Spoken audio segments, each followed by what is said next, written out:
Hello guys, welcome to our channel. तो आज हम पढ़ने वाले हैं सरकार के बारे में, विधायिका, कार्यपालिका, न्यायपालिका के बारे में, और साथ ही हम पढ़ेंगे संघ सरकार और राज्य सरकार के बीच में क्या अंतर होता है, क्योंकि बहुत सारे लोग इनमें कंफ्यूज होते हैं कि संघ सरकार किस तरीके से काम करती है और राज्य सरकार किस तरीके से काम करती है। तो आइए चलिए स्टार्ट करते हैं। तो सरकार वास्तव में वह होती है जिसको जनता के द्वारा चुना जाता है, या हम कह सकते हैं ऐसे व्यक्तियों का समूह जिनको जनता चुनती है और फिर वह लोग जनता के लिए नियम और नए कायदे कानूनों को बनाते हैं, उन्हें लागू करते हैं। नेक्स्ट क्वेश्चन है, सरकार के कितने स्तर होते हैं? सरकार के वास्तव में 2 स्तर होते हैं। पहला है संघ सरकार या केंद्र सरकार, दूसरा है राज्य स्तर की सरकार। केंद्र सरकार या संघ सरकार वह होती है जो पूरे देश के लिए नियम और कायदे कानूनों को बनाती है और उन्हें लागू करती है, जबकि राज्य सरकार वह सरकार होती है जो किसी पर्टिकुलर राज्य के लिए ही कायदे और कानूनों को बना सकती है। जिस राज्य की सरकार होगी वह उसी राज्य के लिए सिर्फ कायदे या कानूनों को बनाएगी।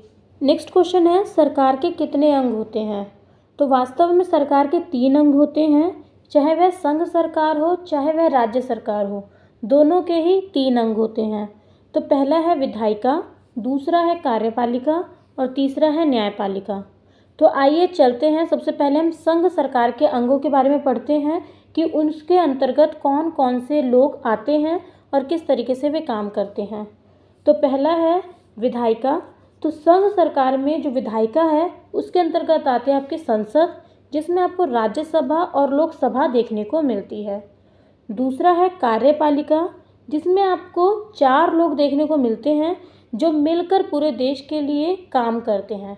सबसे पहले आते हैं हमारे राष्ट्रपति, दूसरे आते हैं हमारे प्रधानमंत्री, तीसरे आते हैं मंत्रिपरिषद और चौथे आते हैं महान्यायवादी। तो आइए इन सभी के बारे में थोड़ा सा जान लेते हैं। तो सबसे पहले हम बात करेंगे राष्ट्रपति की। तो राष्ट्रपति भारत के प्रथम व्यक्ति होते हैं और वर्तमान में जो हमारे राष्ट्रपति हैं वो हैं द्रौपदी मुर्मू। तो संघ सरकार कोई भी नियम या कायदे कानून बनाती है तो वो सभी के सभी राष्ट्रपति के नाम पर बनाए जाते हैं, उनके सिग्नेचर या उनके हस्ताक्षर उस पर करवाए जाते हैं। दूसरे नंबर पर आते हैं प्रधानमंत्री। यह सरकार के मुखिया होते हैं या आप कह सकते हो हेड होते हैं, जिनके द्वारा मंत्रिपरिषद बनाई जाती है और बड़े बड़े निर्णयों को लिया जाता है। वर्तमान में भारत के प्रधानमंत्री हैं नरेंद्र मोदी।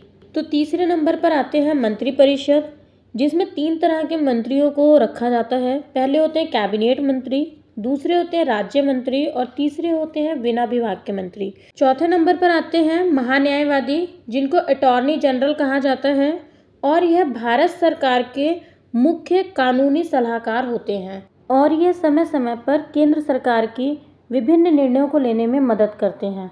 तो वर्तमान में भारत के अटॉर्नी जनरल हैं आर वेंकटरमणी और ये 16वें महान्यायवादी के रूप में नियुक्त किए गए हैं। तो इस तरह से इन सभी को मिलाकर संघ सरकार की कार्यपालिका बनती है, जो कि सरकार का एक महत्वपूर्ण अंग होती है। सरकार का तीसरा महत्वपूर्ण अंग है न्यायपालिका। इसमें हमारा सुप्रीम कोर्ट आता है। तो सर्वोच्च न्यायालय कार्यपालिका द्वारा बनाए गए कानूनों की व्याख्या करता है और साथ ही लोगों को उन कानूनों को मानने के लिए बाध्य भी करता है। तो विधायिका, कार्यपालिका और न्यायपालिका को मिलाकर संघ सरकार का यह पूरा का पूरा ढांचा तैयार होता है। आइए चलते हैं राज्य सरकार की तरफ कि वह किस तरीके से काम करती है और कौन कौन से लोगों को मिलकर राज्य सरकार बनती है। तो राज्य सरकार के भी 3 अंग होते हैं, विधायिका, कार्यपालिका और न्यायपालिका। तो सबसे पहला अंग जो है वह है विधायिका, जिसमें हमें विधान परिषद और विधानसभा देखने को मिलती है।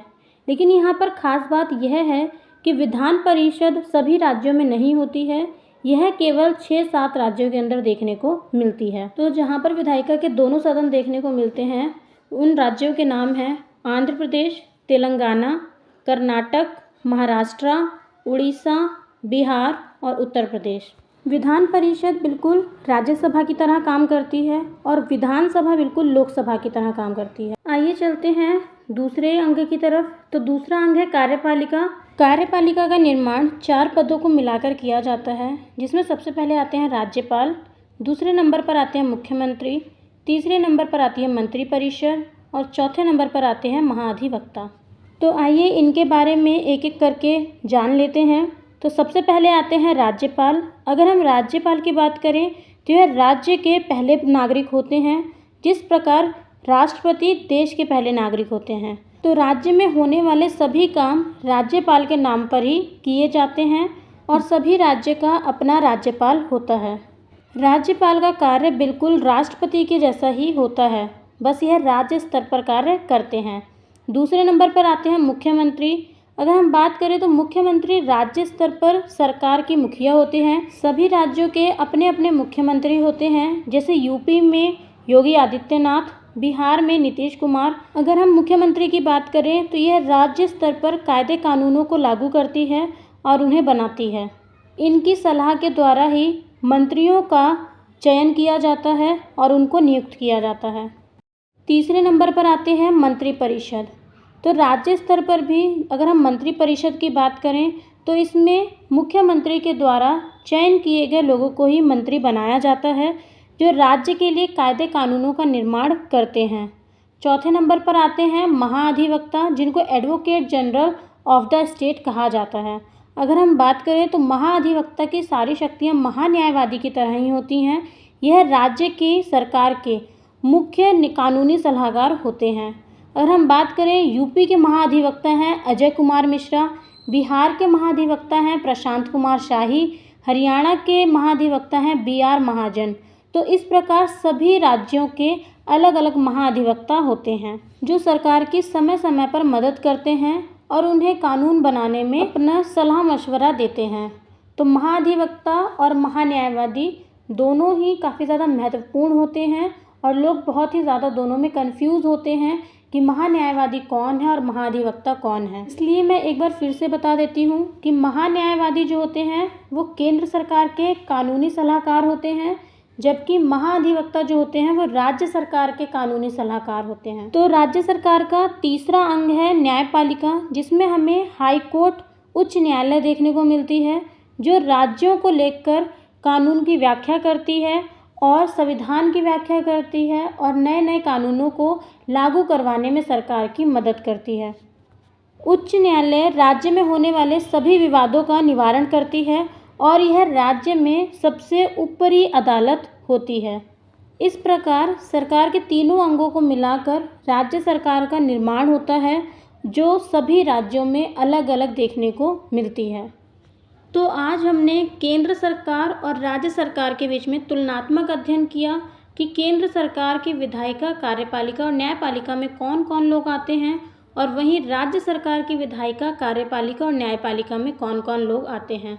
अगर यह वीडियो आपको अच्छा लगा हो तो आप इस चैनल को सब्सक्राइब करो, वीडियो को लाइक करो और शेयर करना ना भूलें।